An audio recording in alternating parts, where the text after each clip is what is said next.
The Locked On Podcast Network presents the Big 6 in 60. The 6 biggest national sports stories from the local experts of the Locked On Podcast Network. Get the real story, why it matters, what's next, who wins the big game, and more, all in 60 minutes. The Big 6 in 60 starts now with the biggest story in sports. Donovan Mitchell stole the show, and the Cavs looked like the Cavs again on Wednesday night against the Philadelphia 76ers. You are Locked On Cavs, your daily Cleveland Cavaliers podcast. The Cleveland Cavaliers back in action on Wednesday night with a 132-121 win over the Philadelphia 76ers. And this game was very important because it was the game that I think truly does signify the start of the Cavs regular season. Yes, they've been playing basketball for 2 weeks already. They had played 7 games before this one, but Darius Garland made his season debut on Wednesday night. And that's why I think it's time to really mark this as the beginning of basketball season for the Cavs. It's not that nothing matters from those first 7 games, because that's not true. There are some good things that have happened. There are some bad things that have happened. But I think as a whole, it's been very unfair to judge what the Cavs have looked like without Darius Garland in the lineup. And Garland played on Wednesday for the first time, and he looked okay. Played 26 minutes, wasn't super efficient from the floor, scored 8 points, was 3 of 11 shooting, 2 of 7 from deep, had 4 assists, had 3 turnovers. Like, he looked like a guy who was making his season debut. He looked like a guy who was coming off of a 6-month rehab process off of a toe surgery. Those things are fine.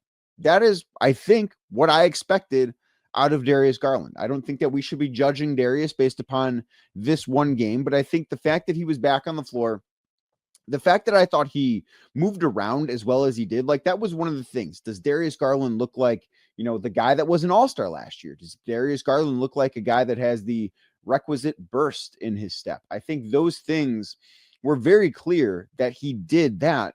And yeah, the shooting wasn't there. I have enough trust in Darius Garland because I've seen Darius Garland be an elite level shooter in the NBA to think that there's no reason whatsoever to have any bit of concern based on one poor shooting game. But Darius Garland's return to the lineup, I think, affected the Cavs in a lot of different ways. Obviously, he started this game, and the first 6 or 7 minutes, I don't remember exactly at what point he checked out, but the Cavs looked like the Cavs at that point. Like, they got off to a fast start. They were leading the Sixers 17-4 at one point early on, and they looked like the team that won 64 games last year. They were great offensively. They were great defensively.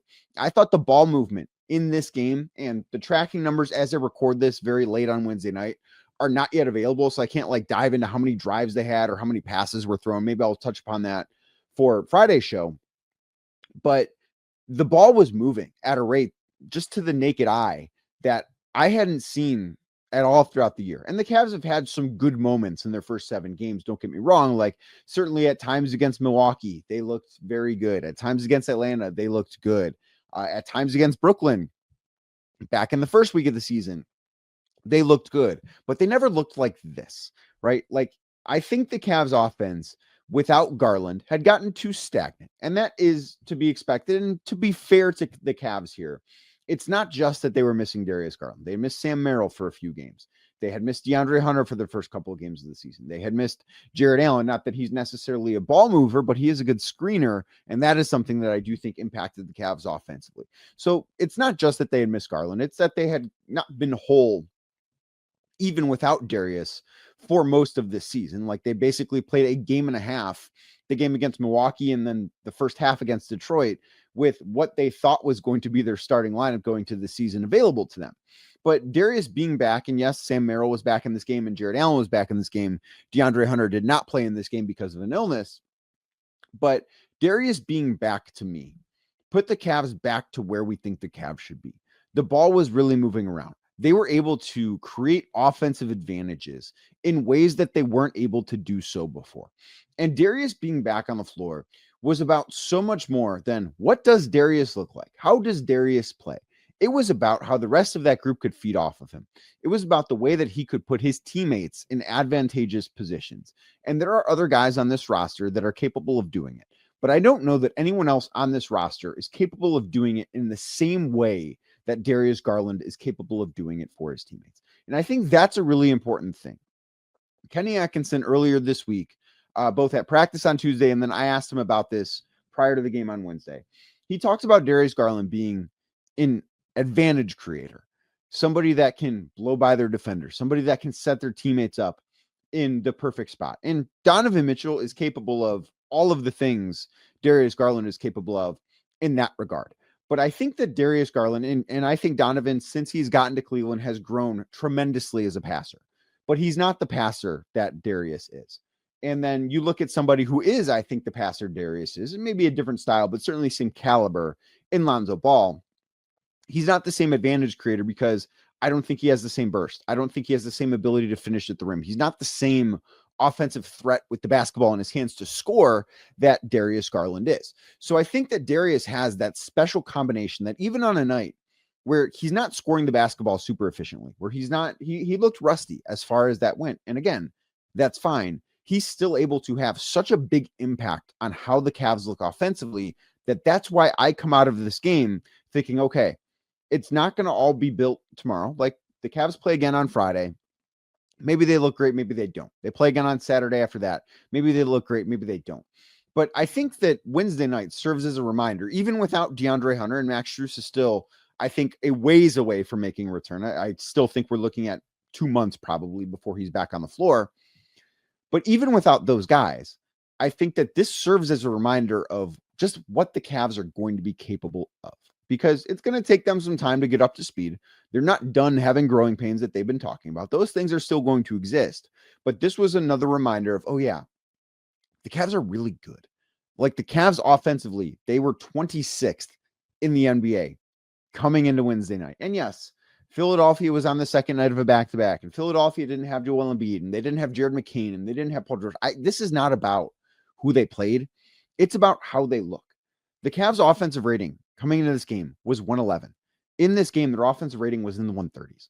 They looked like an elite offense in the way we expect them to be an elite offense for the first time all season. And the other thing, so actually there are 2 more things that I think Darius Garland's return did. I do think it was an emotional boost for the Cavs, and maybe it was the classic edition night had that building feeling a certain type of way. I know there were guys on the team that were very, very excited to be in those navy blue threads and play on that floor. Donovan Mitchell talked about it afterwards. So maybe that was part of it too, but it just felt in watching that game like there was a different energy that the Cavs had that had been missing for the first 7 games, and not like missing for the entirety of the first 7 games. And I don't think that they have been playing like joyless basketball or anything, but I think there was an extra amount of joy that was sort of injected into who they were as a basketball team on Wednesday night. And I think Darius Garland is the reason for that. I genuinely think this team was very, very excited to get to play basketball with Darius Garland again. I think that was evident in the way the ball was moving. I think that was evident just like the style of play, the joy that they played with. I don't know a better way to describe what Garland's first stint looked like, where, I mean, the ball was moving so well. And then the third quarter was just like, that is Cavs basketball. That is what we expect the Cavs to look like. That to me is what the best team in the Eastern Conference and a team that can win the championship this year looks like. And I think that is one of the most important things to come out of this. And then the other thing that Darius's return does for the Cavs is it puts guys back into their natural spots. So Sam Merrill, who had a good game on Wednesday night, coming back from a hip contusion, he had 14 points. He hit a few threes. Like, he looked good because Sam Merrill so far has looked very good this season. And I don't think that is some surprise, but he played 26 minutes. Sam at times has been tasked with playing 30, 32 minutes, which is probably a little bit more than you would like to ask of Sam Merrill. The scoring burden on him has been a little bit bigger. Like, to date, Sam has probably been the 3rd or 4th best player for the Cavs this season before action started on Wednesday night, because it's Donovan and it's Evan and Jalen Tyson is up there and it's Sam. And like, those guys have been super important, but with so many other guys missing time this year, he has been thrust into a heavier load. This same thing can be said for a guy like Lonzo Ball, for a guy like Jalen Tyson. And those guys, I know Lonzo hasn't shot the basketball well yet, but he has done a lot of things really well. And he had 8 assists to 1 turnover in 22 minutes on Wednesday night. And you're going to take that from Lonzo Ball every single night of the week. But Darius being back just pushes everybody other than Donovan Mitchell sort of down the pecking order one spot. Maybe not Evan Mobley, although I do think that Darius's return and the ball movement that was a result of it directly made life easier for Evan Mobley. And that is a very, very important thing as we look at his development and what to expect out of him. I think Darius being back had a very positive impact on Evan Mobley's night. He had 23 points, was much better in the first half than the second half in this one. But overall, the guys that are supposed to be role players were still asked to be role players with Darius Garland out, but the roles were a little bit different. They were a little bit bigger. Now with Garland back and the Cavs just looking closer to full strength, again, because DeAndre Hunter didn't play in this game, the role players are in the roles that they're supposed to be. And it's not that they weren't being set up for success, because I don't think that to be true. But I think that the ask was a little bit outsized for some role players in the first 7 games. And I do think those guys played well, but it wasn't fair to expect them to be their best selves in an outsized role. Darius Garland shifts everything back to where it's supposed to be. And I think that is one of the best things that his presence just on the floor does, even on a night where he's not the most efficient, even on a night where he doesn't have his wind. And it's going to be a little bit, because for as much conditioning and work as you do, and folks behind the scenes have raved about what Darius Garland did to get back at this point. Like, they view this as a little bit of an early return for Darius from this surgery. But no matter what you do, you're not going to be in game shape until you actually play in several games. Like, Darius Garland is probably going to be tired again on Friday night, and that's fine. And if he plays both ends of the back-to-back, which I don't know if that's the plan or not, I've not asked about that. If he plays both ends of the back-to-back, he's going to be tired on Saturday too. That's just going to be a part of the process for a little bit.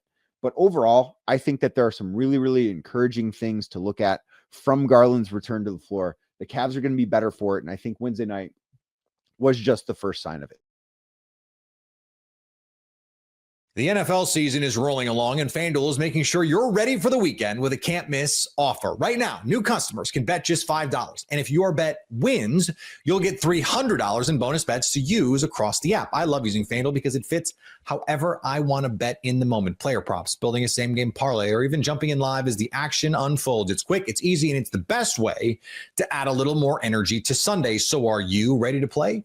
Download the FanDuel app now by visiting FanDuel.com to get started. That's FanDuel.com to place your first $5 bet.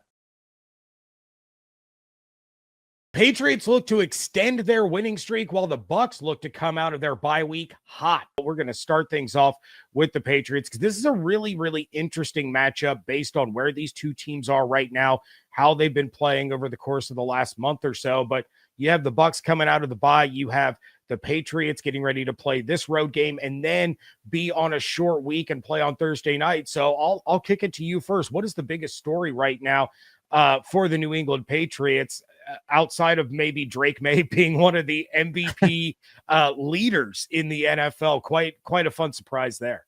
Well, I actually think it is May, and it's not because of, the MVP stretch that he has had. If you go back to, what happened last weekend, James, I think that was Drake's toughest game probably since the Pittsburgh game where he had multiple turnovers. The Atlanta defense kind of got to him a little bit. He made some mistakes. He wasn't seeing the field necessarily great. He made some interesting decisions, leaving the pocket early, missing some open guys. And he said, during Wednesday's meeting with the media that there are a lot of sacks that he has taken. And he said, a lot of them are on me. And he's right. So I think people are interested, James, to see how Drake May responds after maybe his rockiest game in a while. I don't want to say it was a terrible game because it wasn't. If you wanted to grade it, you'd probably grade it a C. So, how's he feel going on the road against Tampa? Tough defense to face, tough defensive front. And, don't forget, Kayshon Boutte not practicing on Wednesday. Doesn't sound like he's going to practice or play this weekend. And Kayshon Boutte's been very critical to this offense. Yeah, selfishly, from a fantasy standpoint, I was hoping that the top story was going to be the Travion Henderson breakout. We haven't gotten that yet, but Drake May's been a lot of fun to watch. I know a lot of Bucs fans were dialed in to that game because they were rooting for the Patriots. They wanted to see the Falcons get beat. And it was a super entertaining game. And it was kind of a tale of two halves, right? This was a Patriots team that came out and just dominated the first half. And then the Falcons slowly worked their way back, thanks in large part to the play of Drake London. But I got to tell you, from the outside looking in, and obviously you can shed more light on this, it seems like when you get the right fit at the top, it just changes the entire landscape of what this team is capable of. And I think that Vrabel has brought that. And you I know I personally have wondered, could Mac Jones have been doing this same thing with this coaching staff? Because Mac Jones has been a solid quarterback. And you look at all these young quarterbacks across the league where teams give up on them or coaches move on because they're fighting for their job. But kind of what has Vrabel meant for this Patriots team this year that has rattled off 6 straight wins? Oh, he's meant a ton. He's meant a ton, James. You know, when you look at the culture that he is setting in New England, after last year, which was a debacle in every sense of the word, I mean, you just can't imagine a head coach handling as many things badly as Gerard Mayo did, unfortunately for Gerard. And that's off, letting Bill Belichick go and back-to-back 4-win seasons. Mike Vrabel walked in and, it's not like he's won a Super Bowl as a coach, but he did take Tennessee to the AFC Championship game. He has won at a decent level as a head coach in the league. I think he's a well-respected guy. Players seem to love to play for him, and he's been able to get the most out of some of these guys already. And, his messages seem somewhat simple, but they're consistent, and he has really good relationships with his players and his coaches. He treats them like human beings, and he connects on a human level. It's not all great, of course. He also gets after them. He criticizes them. He's a tough coach. He's not an easy coach, but he's able to kind of get to the ground level with these guys. And he just built a belief. And you look back at week 5, the win against the Buffalo Bills, I feel like was really the moment where they said, hey, we could actually be a good football team this year. Because up until that point, it wasn't like you were awesome, right? You lost to Vegas in a game that wasn't good. And then, you look at Miami, you won a game in Miami, which was nice, but Miami had its own issues going on. You needed some breaks in that game. Pittsburgh, you turn the ball over 5 times and you give the game to the Steelers. And then you had Carolina. And at that time, Carolina was seen as, are they really a serious program at the time? That win looks better in hindsight with what Carolina's done. It was really that Buffalo win on the road, Sunday Night Football. And it was also, let's not get it twisted. Mike Vrabel's important, but as we know, James, in the NFL, you need a quarterback to win games. And Drake May's level, him getting to the level that he has gotten to this early has been a surprise, a pleasant one. But I'd say, that's really the main reason this team has won football games, because the quarterback's literally been one of the top 5 or 6 in the game. Yeah, and I've had a lot of fun watching Drake May. It'll be interesting to see how he matches up against the Bucs this week. But you mentioned Kayshon Boutte. I had some speculation on an episode earlier this week about Christian Gonzalez. The Patriots are not coming into this fully healthy. And as it has been all season long, the top story for the Buccaneers is the injury problem. So Bucky Irving, Chris Godwin, and Hassan Reddick all missed practice on Wednesday. Things don't sound overly optimistic when it comes to their status for Sunday's game. Todd Bowles was asked about Bucky and Godwin. He said they're both running, but Bucky specifically still has not taken any contact with that injured shoulder. He also spoke about how there's going to be a little bit of a ramp-up period before they return to the field. So it looks like they'll probably have to wait at least one more week before either of those two guys return to the offense. Of course, you have starting right tackle Luke Gedeke. The 21-day window has opened for him to return from injured reserve. I don't expect him on Sunday as well.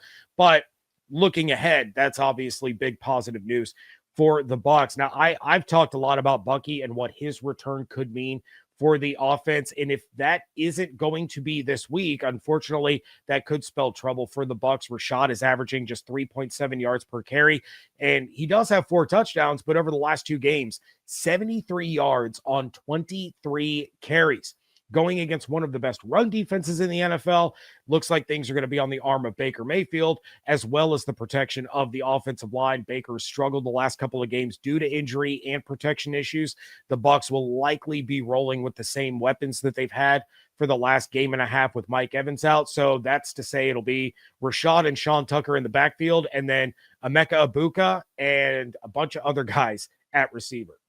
Yeah, I mean, I love Emeka Ibuka coming out of Ohio State. He was one of, if not my favorite receivers in the draft. I thought it was a home run pick. Absolutely love the guy. I mean, there's just so much that he can do, but I know he's dealing with the hammy, and that seemed to hamper him last weekend or 2 weeks ago against the Saints. I watched that game on the All-22 this week, and, look, Baker wasn't great. I pretty much saw him as kind of like a neutral. If you look at the plus plays and the minus plays, he pretty much was even. But a lot of that was not his fault to me. A lot of it was, as you mentioned, the protection issues were rather obvious. I thought Graham Barton was horrendous in that game. And you look at, the receivers, they just weren't consistently getting open. You would look at a play, and even when Baker had time, guys weren't necessarily open for him. So you mentioned the run game, and that's the one thing about the Patriots defense that has been up and down, and they've shown some vulnerability, and they could be without Christian Ellis, who is one of their, top 2 or 3 linebackers. That position has not necessarily been great. So we'll see if he actually plays. That could be a hit for them. But, the one thing about the defense that they have done week in, week out, no matter who they're playing, is stop the run. They've been dominant. And thanks to Milton Williams, Christian Barmore, Harold Landry, those 3 guys on the defensive line have been really good against the run. So I do think, if you're a Bucs fan and you're going into Sunday, I would be stunned if the Bucs could consistently run the football against this defense, because that's really been their calling card consistently from week 1 up until right now. Yeah, and it hasn't been slouches that they've been shutting down. They have shut down every running back that they've come across. Bijan, James Cook. They've really done an absolutely phenomenal job. You are Locked On Steelers, your daily Pittsburgh Steelers podcast, part of the Locked On Podcast Network, your team every day. Chris, what's up, man? How you doing? Are you excited for this matchup? Oh, heck yeah, I'm excited. It's always really fun, especially, Justin Herbert brings the star power. Jim Harbaugh, classic coach against Mike Tomlin, another classic coach. And it's kind of interesting since, for the last, 8 years, it seems like whoever's the home team has found a way to win this matchup. Outside of, I think there was one time where the Steelers won when it was like at the soccer stadium when they were. I think that was the Duck Hodges game, man. Duck Hodges game, yeah. That's like the only time. But like whenever it's actually been like actual fans being like a real stadium, the home team has won. The San Diego Chargers won it in 25 a while back, and then the Steelers won it in 2018 in Pittsburgh.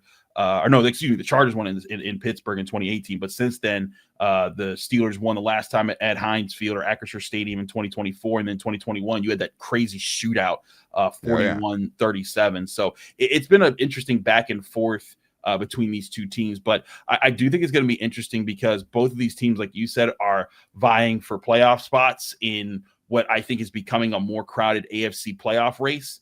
And both of them have dealt with injuries, but granted, to the point that you were making in the opening, the Chargers' injuries to the offensive line, that's a huge part of what this team is supposed to be good at, was having those 2 superstar tackles in, and not having them, though they trade for Trevor Penning, could be a problem against the Steelers' pass rush that might have woken up last week from a lot of troubles they've been having.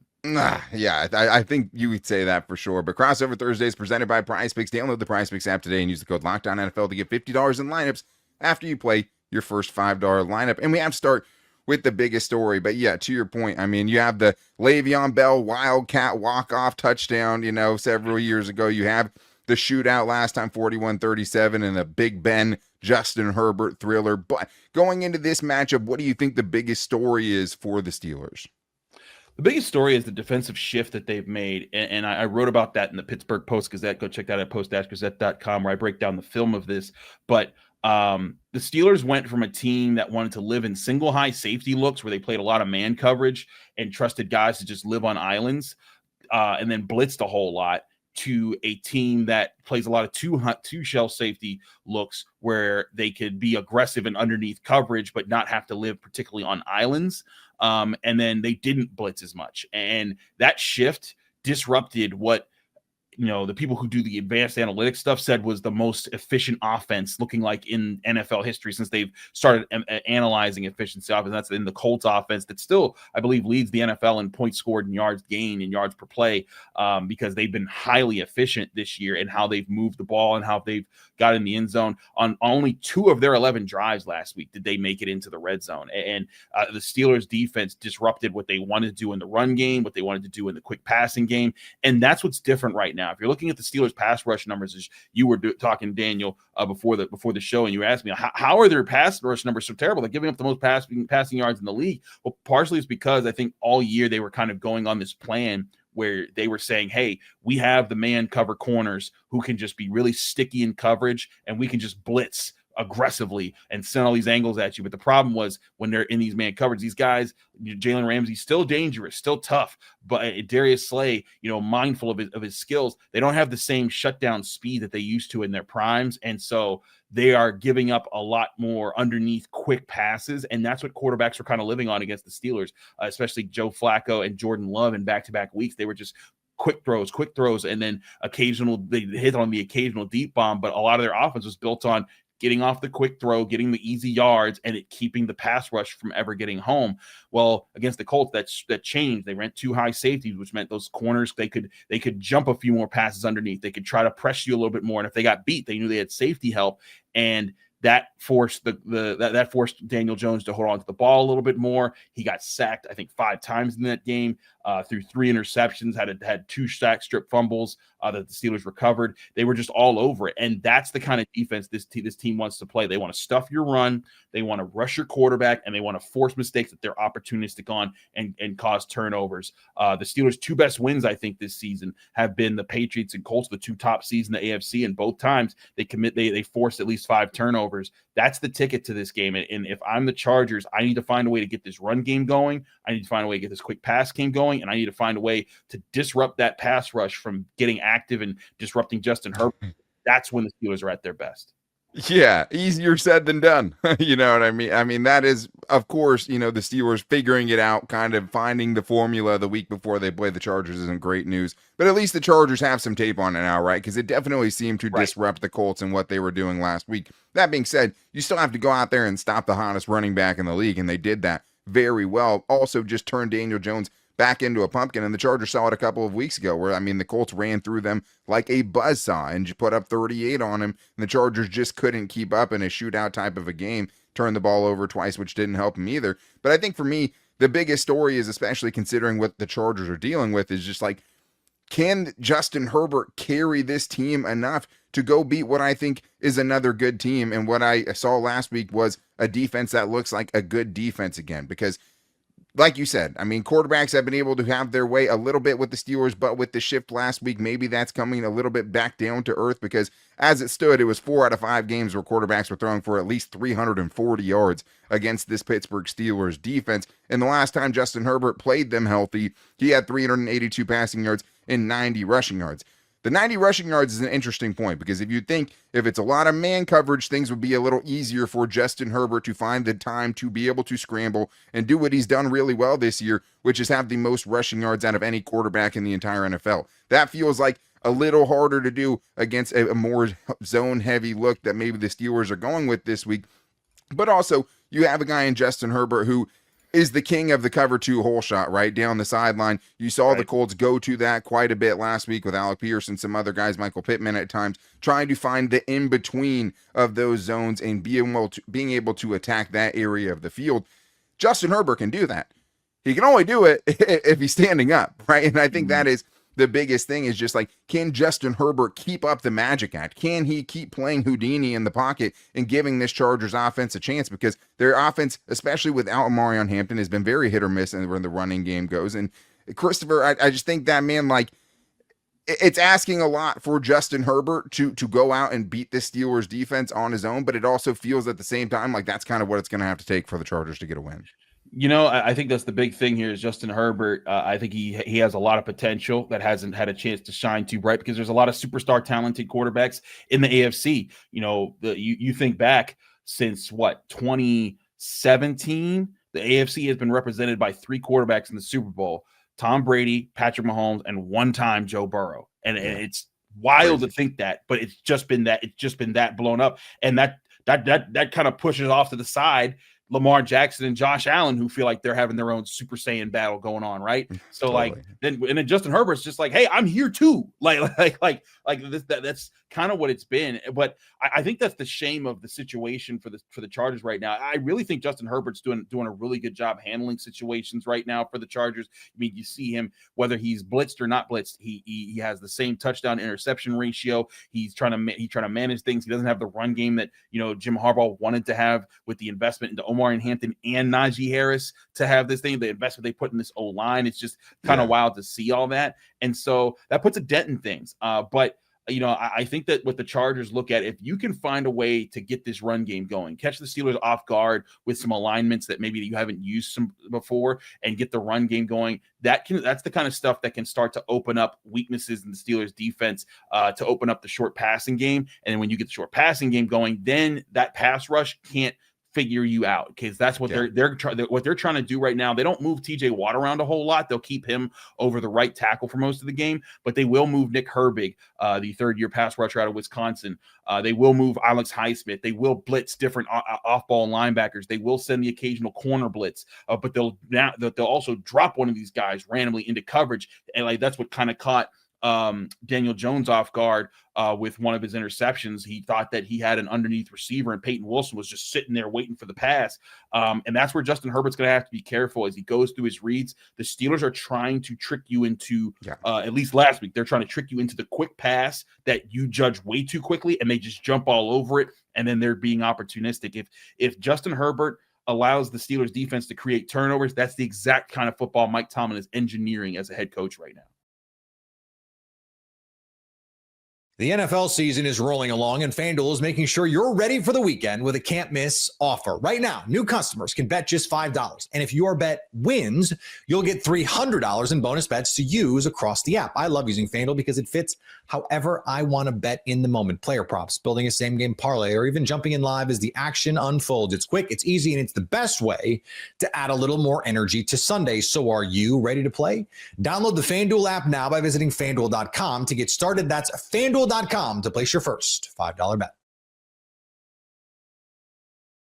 San Francisco 49ers, Los Angeles Rams, part 2 already in week 10. You are Locked On NFL Crossover, part of the Locked On Podcast Network.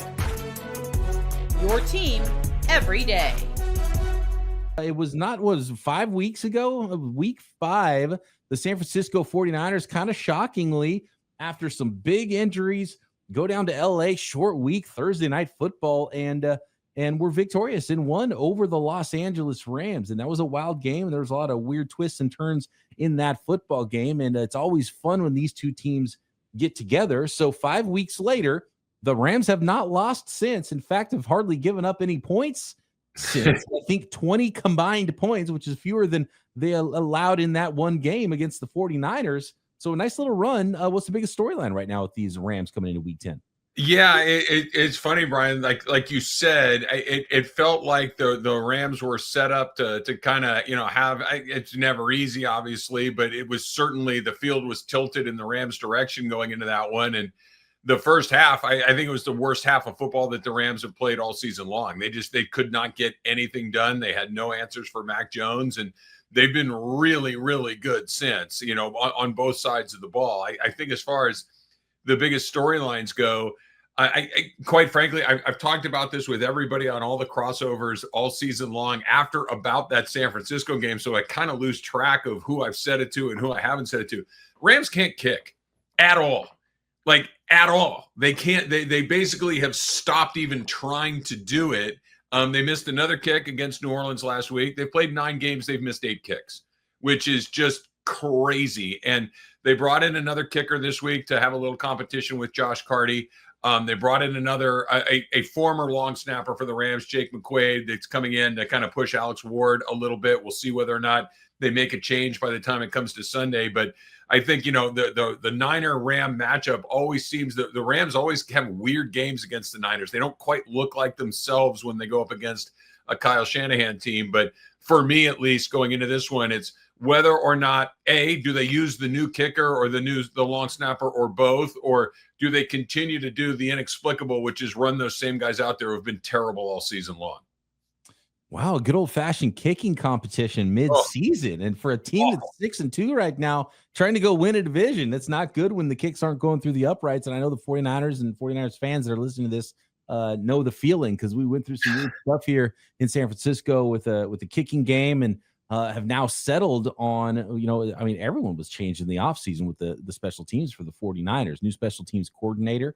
They brought in a new long snapper, new punter, Thomas Morstead, and then ended up changing kickers mid-season. Eddie Pinheiro has been as accurate as you can be since he was signed by the San Francisco 49ers. So all of a sudden, Niners special teams is actually playing at a pretty high level.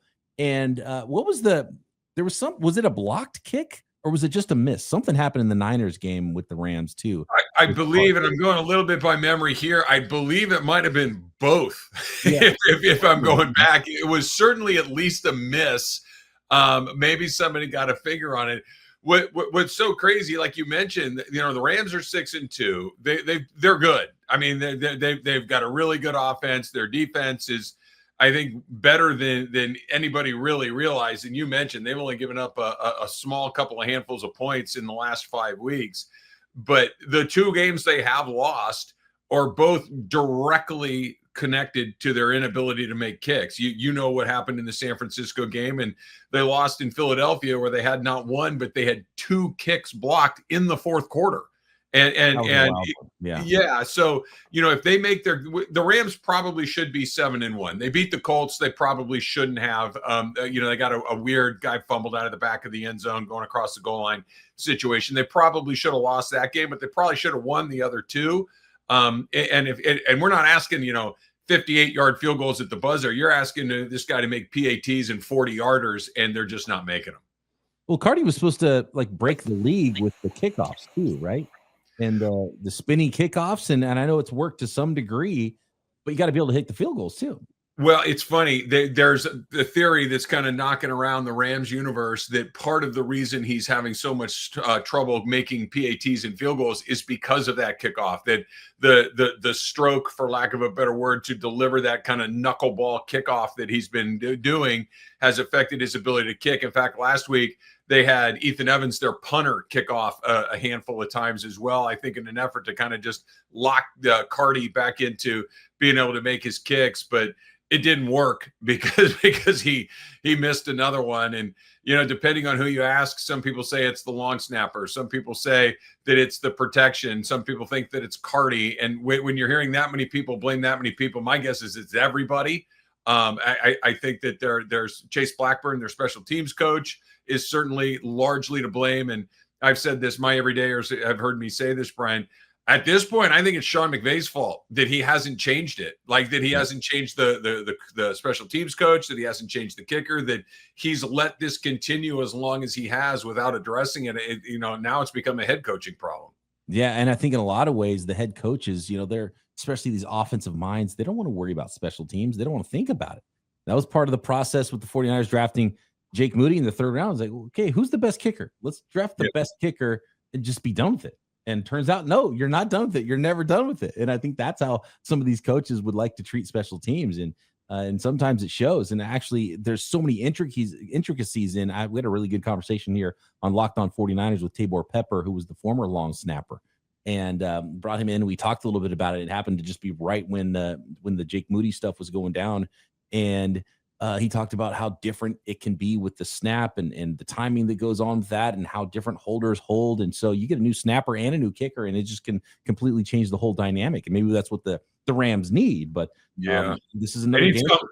He's got to do something. You can't have a 53-man roster and everybody putting everything into it, the coaching staff, and the game comes down to a kick, and you're not confident that the kicker is going to be able to come through. And so we saw an overtime game with the Niners, and it's going to be close again, probably. That's just the way things are.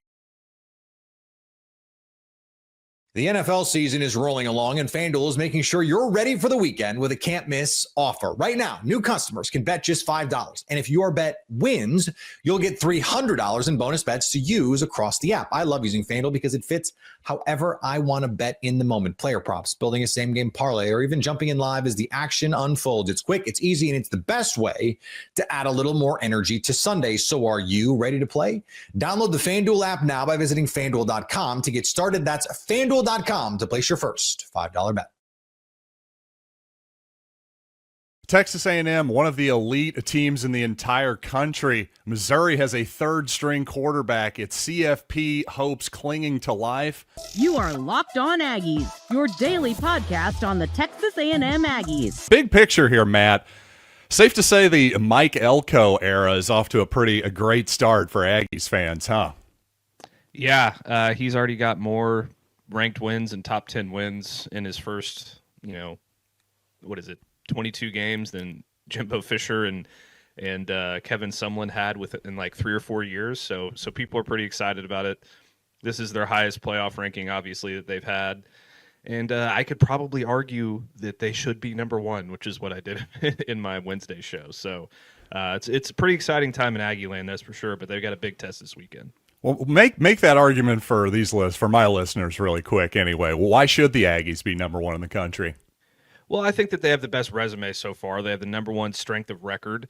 I think that the Notre Dame win is more impressive than the Texas win for Ohio State or the Oregon win for Indiana. And I think that march to LSU and just beating the tar out of the Tigers at Tiger Stadium and, getting Brian Kelly fired is a better win than most of those teams have on their resume already. Then you look at the strength of schedule metrics and all of that stuff. It's just very clear that they have had the tougher path so far to this point, and they're undefeated. And I if you look at the eye test, their only close game was to Auburn. That's it. I mean, you could Notre Dame as well, but their only close call outside of that was was Auburn. And, Indiana beat Iowa by ostensibly 3 points. So. And yet you and I were talking off the air. You think Missouri has a real chance to make this a close game. Why is that? We're going to get into it real deeply, but just big picture, why do you think Missouri has a shot here? Well, I think that Missouri's a really solid football team. They're very well coached by Eli Drinkwitz. They don't make a whole lot of mistakes. They run the football extremely well, which has been a weakness of Texas A&M this year. And that defense, I think, is very, very good. Those two edge rushers, led by Damone Wilson, are going to cause problems. I know Texas A&M has a really good offensive line, but those guys are dudes. And they have, statistically, one of the top two defenses in the SEC. So I think this is going to be a low-scoring game that, hey, if you can force a couple turnovers here or there, or whoever makes the mistake, the biggest mistake first is going to end up losing the football game. So I think it's going to be a lot tighter than people think.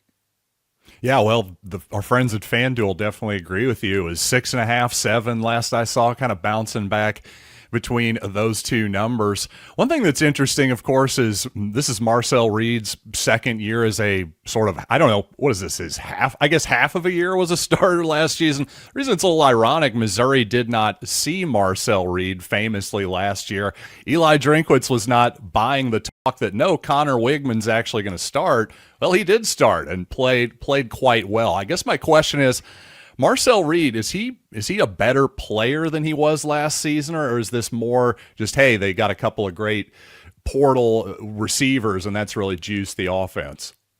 Well, I think that he has taken a few steps forward for sure. He's cleaned up his mechanics a lot. He's been more accurate with the football. I think he's making better decisions than he did last year, and he just has a really good connection with these wide receivers as well. Mario Craver and Casey Concepcion have been unbelievable, but in part because Marcel Reed has been throwing the football very, very well and getting them the ball in space. And I think that his second year really in the system with Colin Klein has paid huge dividends. They seem to be really on the same page. Colin Klein calls things that he really, really likes and that he's comfortable with. He doesn't ask him to do too much. And it's just been kind of a perfect marriage. Now, has he been the best quarterback in the SEC? I don't think so. I think he's a Heisman contender for sure, just based on the betting odds. I think he's fourth right now. But he hasn't been perfect. He still has a few accuracy issues here and there, but by and large, I think he's taken a major step forward this season. And I honestly think this is going to be the biggest test that he's seen so far this year, because I really do believe in that Missouri defense a whole hell of a lot.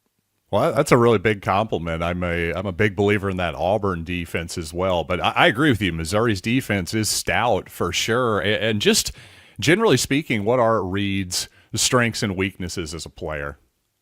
Well, I think that, number one, you talk about his legs. He's one of the faster players on the offense, and he's not afraid to move outside of the pocket and get downfield as soon as the opportunity presents itself. So in a scenario where, those two edge rushers are coming for Missouri and they get outside, he's not going to be afraid to step up in the pocket and hit the rush lane and go for a big gain. And I think that that's been a huge part of what they do. I also think that, his accuracy on short to mid-range stuff has been very good. His decision-making in the RPO game has been very good. Where he still kind of struggles a little bit is his downfield passing.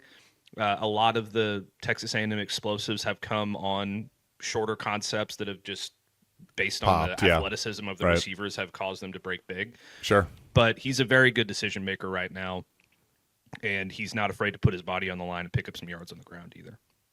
Yeah, and the thing with that Texas A&M offense is they're very balanced. They can run the football with those tailbacks as well, which makes them, to me, obviously one of the elite offenses in the entire country. But you did not mention Arkansas, for example. That game ended up, on the scoreboard at least, being fairly close. The Aggies gave up a lot of points to the Razorbacks in that game. I almost think that's sort of coloring people's perception a little bit of Texas A&M's defense and probably just how good their offense is. But in my opinion, that's still a pretty solid A&M defensive unit. What are your thoughts on that? Maybe big plays kind of a weakness, but otherwise a really solid team, it seems like to me. Well, I think that one of the things about that Arkansas game was Taylon Green was just playing out of his mind. When that guy is playing really, really good football, he's incredibly hard to stop. There are some things that you can do to this Texas A&M defense that give them problems. Number one, running the football has been an issue for them on multiple occasions. It was an issue against Notre Dame, UTSA, a few other games here and there. They have had games where I expected them to struggle a little bit more in that department, and they definitely proved me wrong. So that was, that it's kind of been up and down throughout the season. They have given up a few explosive plays here and there. But I don't think that there's necessarily one thing outside of running the ball that you can do to this Texas A&M defense that really causes them a whole lot of problems, especially when their pass rush is really generating, a lot of pressure. Cassius Howell has been unbelievable this season so far. He's probably been the best pass rusher in the SEC, at least in SEC play. And if you're going to attack them, I think that one thing that would play a key role for Missouri is Matt Zoller's legs. I think he's a lot more athletic than people give him credit for, and he can really get out there and scoot if he wants to. So that's something, again, that Taylon Green did that really gave Texas A&M problems, was him using his legs and his athleticism to get outside of the pocket and get down the field. Yeah, on Zollers, I would agree with you for all you Texas A&M and Missouri fans out there who haven't obviously seen much of Zollers yet, just based on especially what I've seen from him in high school.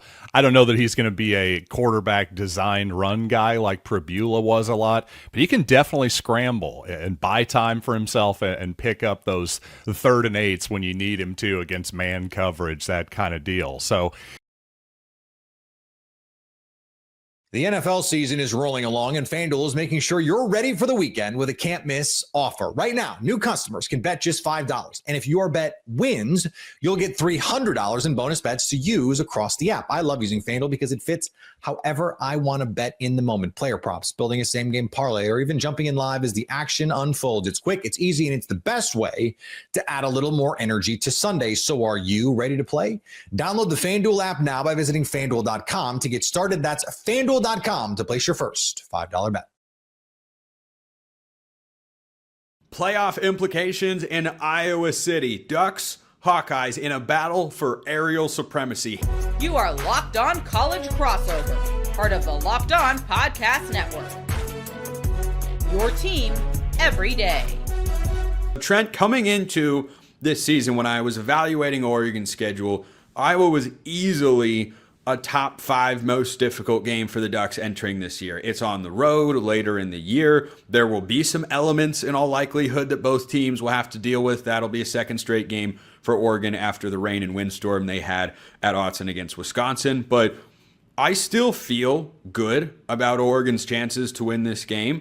I definitely feel less confident than I did before the season because Iowa has been playing some good ball. Yeah, the defense has taken such a huge step forward. And I know when a lot of people, and certainly on the crossover with the Oregon fans, think of Iowa football, you think of defense and atrocious offense, and that's what it's been for the better part of the last 6 seasons. This defense, though, in the first month of the year was not very good. The first half against Rutgers was doing whatever they wanted.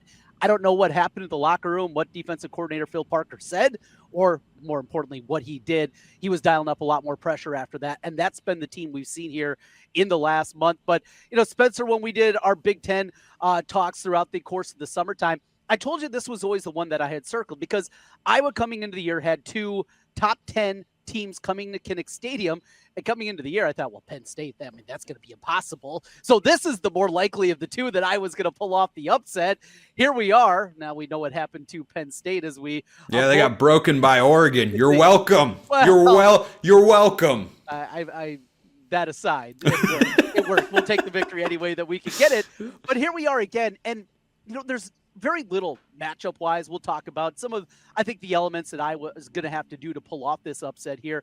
There isn't anything stylistically that you point to and say, oh, yeah, this is the reason I was going to pull off the upset. I can see here and look at all the hair on my chest and say, look at me, I was going to pull the upset because there's really nothing definitive that you can point to. I like to live in reality. I don't like the fanboy part of we're just going to say it to say it. I have to have reasons to really believe. There aren't a ton of reasons to believe that Iowa can do it when you're just looking schematically at what's going to happen and the way it goes. The way that Iowa pulls these off, though, they ugly it up. You don't know how they do it, but they do it, and they've done it so many times throughout the years. That's what gives, I think, Hawkeye fans the most hope going into Saturday. Thanks for giving us all the chest hair visual, Trent. We were waiting for that. I know that Oregon fans are delighted. Yes. Yeah, I know they're delighted to have that in their minds now. But I think for Iowa in this spot, you talked about, muddying it up, make it ugly, low scoring, all that. This is the second straight game where Oregon is going to have to think, or at least I think fans should be conscious of the fact that it might not be the easiest conditions for offense. I think that favors the Hawkeyes. You got to go out and find a way to win. Oregon did against Wisconsin in some truly awful conditions by I think it was the 7:40 mark of the second quarter. Winds were over 20 miles an hour, and it was raining, and it was not raining a little. There's a mantra. I'm sure you don't know this, Trent. I don't know why you would. But Don Essig, the longtime PA announcer for Oregon Athletics, I don't even remember the exact origin. I'd have to look it up to be sure. Always says it never rains at Autzen Stadium. I heard some Indiana buddies that were out of the game. They said they heard that, and they said that was a lie at that game. Yeah. No, I've been there. I've been there when it rains. It can physically rain. Metaphorically, never rains at Autzen Stadium. But I do think that's a notable point. We don't know how bad exactly it is going to get, but if these two teams have to rely on defense, run game, and special teams, I think Oregon's incredibly capable in that regard. Don't get me wrong, because I love the way they've run the ball. Special teams have been solid. James Ferguson-Reynolds has been a weapon at punter. I know I have to bring his name up on an Iowa show here. Yeah, he's been great. He was a spring portal addition. He has been absolutely phenomenal. I think Oregon can do that. I think it is still fair to point out that if it does become hindering to offenses with the rain and wind, then I think that helps Iowa a little bit more. And it's been funny, and there's another social media debate I want to talk to maybe a little bit later on with Phil Parker and how upset some Oregon fans got about a very innocuous comment that he made, but we'll get to that later on. But this debate that's also happening with some of our friends in the online community, going back and forth about the weather. There's nobody in Iowa that is trying to say, or at least I hope very few people are trying to say, that you guys don't deal with conditions out there. You guys are not USC or Arizona State coming here to 40-degree weather. It's the Pacific Northwest. Of course, Yes, you guys deal with rain. But I think, Spencer, you laid it out very well. It's not that you guys aren't used to it or anything like that. It's when you have elements like that, it closes the gap, right? And we go back to kind of my original point. How does Iowa continue to win these kind of games? How do you look historically how Iowa pulls these upsets? You get them pulled down in the muck, you ugly it up, and in bad conditions, that's another recipe to make that happen. Another reason that I liked Iowa during the summertime, and this week I'm kind of going the other way. I don't feel nearly as confident as I did when I was making those grandiose comments is because you go back to a year ago, a very bad Wisconsin team. You guys went out there and it was one of those ugly games. And it looked so much like an Iowa game. That's what kind of gave me hope. That Oregon team was flying high. They were playing at an incredibly high level. And that bad Wisconsin team was able to ugly it up and have a chance in the fourth quarter. That is, I think, the hope and the recipe certainly for this Iowa team. And yes, the bad weather, that's going to help, I believe, the Hawkeyes. I never actually felt like Oregon had a chance to lose the Wisconsin game because I knew Wisconsin was not going to score. Braden Locke. Yeah, they weren't going to score 2 possessions in the game earlier this year, but it definitely was not the sort of offensive game Oregon should have had in the first quarter. It was sunny and it was fine there, and Oregon did not play well. I've talked about that a lot, but one other thing that frankly I did not anticipate coming into this season, Trent, was the playoff ramifications for Iowa. For Oregon, it's very real, and I want your thoughts on this because Oregon comes in at number 9, Iowa at number 20. The Hawkeyes should be ranked, and they are. Good for the committee for getting right what the AP voters got very, very wrong, coming off their blowout win against Minnesota a couple weeks ago. So for Oregon, the CFP committee chair talked about how, yep, we think Oregon's a really good team. They're great up front, and they've had some solid wins, but they don't have the strongest resume. And I understand that if you don't view Penn State as the win that it was, and you look at it now and where things have gone, like, okay, I get that. Still, though, the stakes are higher for Iowa when you're talking about the playoff because they have to win every game from here on out. If they do, they're probably in the college football playoff. Oregon could lose this game, but when you have your first playoff rankings and the CFP committee chair says, resume's not that good, when you're playing a ranked team on the road, it is very important for the perception of Oregon's schedule that the Ducks win this football game. Well, and you said it, if they run the table, you think they're a lock. Iowa at 10-2 is getting into the college football playoff. Yeah. There is not a scenario out there that they are not amongst the 12 teams selected. The resume will be better than almost anybody else that you can put up there at 10-2 realistically outside of a couple of SEC teams. And we know that's a conversation for a different day and a different show when we're talking about that. Yeah. The ramifications are real. And, with this Iowa team, the disappointment of what happened in Ames, obviously Indiana had them beat. Your backup quarterback completes a screen pass. You got a chip shot field goal to win with the second left in the ball game. It's game over, and Iowa walks out of there a victory 16-13 against Indiana.